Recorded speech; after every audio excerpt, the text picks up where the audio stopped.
안녕하세요, 초입니다. 구독과 좋아요 부탁드리며 5월 8일 월요일 뉴스투데이 시작합니다. 오늘의 뉴스입니다. 최현준 선수의 복귀가 한 달 앞으로 다가왔습니다.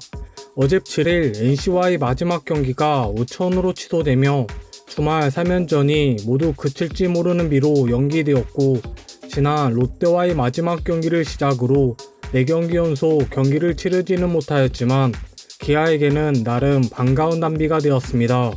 특히 기아는 주축 선수들이 하나둘씩 이탈하거나 이상을 드러내며 기아 타선의 힘도 좀처럼 붙지 않고 있고, 최근 5연승을 달리며 반등 실마리를 잡는 것처럼 보이지만 실제로는 잇몸 야구를 펼치며 5월 버티기에 들어갔습니다. 또한 나성범 선수가 6월 초에는 돌아온다고 해도 제 컨디션을 보장할 수 없는 만큼 6월 12일 저녁을 앞두고 있는 최현준 선수에게 관심이 집중되고 있고, 지난해 퓨처스리그를 평정하며 즉시 전력감이라는 평가를 받아왔습니다.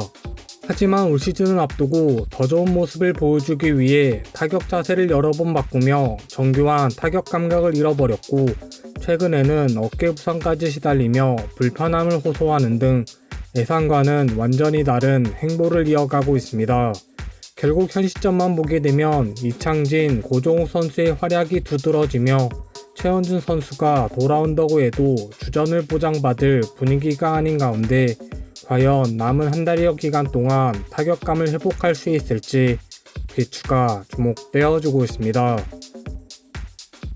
최근 기아 타이거즈는 경기력이 올라오고 있던 만큼 이번 NC와의 3연전 취소가 다소 아쉽기는 하지만 어차피 기아의 전력이 100%가 아니었고 6월까지만 버티면 최현준 선수의 전역을 포함하여 나성범과 김도영 선수가 부상에서 복귀할 예정이라고 밝혔습니다.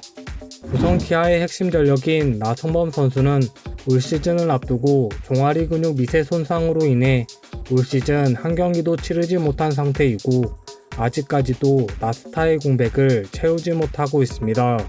결국 빠른 치료를 위해 일본으로 건너가 일주일간의 집중 치료를 받고 돌아왔고, 현재는 한평재활군에서 수중 아쿠아 운동으로 재활 훈련을 하고 있는 중이며 이번 주부터는 본격적인 기술 훈련에 돌입할 수 있게 되었습니다. 특히 지난해 득점왕 상황에서 클러치 히터 역할을 해주며 기아 타이거즈 타선의 중심을 이끌어준 만큼 복귀 예정 날짜인 6월 초부터는 순위권 상승에 큰 힘이 될 것으로 평가되고 있습니다. 그리고 마지막 퍼즐인 김도영 선수는 지난 4월 2일 SSG와의 개막 시리즈 두 번째 경기에서 주루 도중 3루를 밟다 왼쪽 발목을 접지르며 우측 새끼 발가락 골절로 팀에서 이탈하였습니다.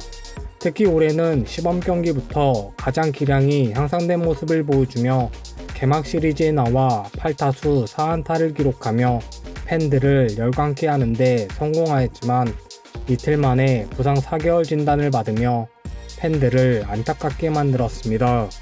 그래도 나성범 선수와 같이 일본에서 집중 치료를 받으며 스스로 걸을 수 있을 정도의 빠른 회복 속도를 보여주고 있고, 현재는 6월 말 복귀에 맞추어 재활훈련과 상체훈련을 병행하며 할 수 있는 훈련은 모두 다 소화하고 있습니다. 결국 나성범 선수의 6월 초 복귀를 시작으로 최현준과 김도영 선수도 6월달 안에는 돌아올 예정인 가운데 과연 기아 타이거즈가 5월달 버티기에 성공할 수 있을지 눈길이 쏠리고 있습니다. 5월 8일 뉴스투데이를 마치며 이상 초였습니다.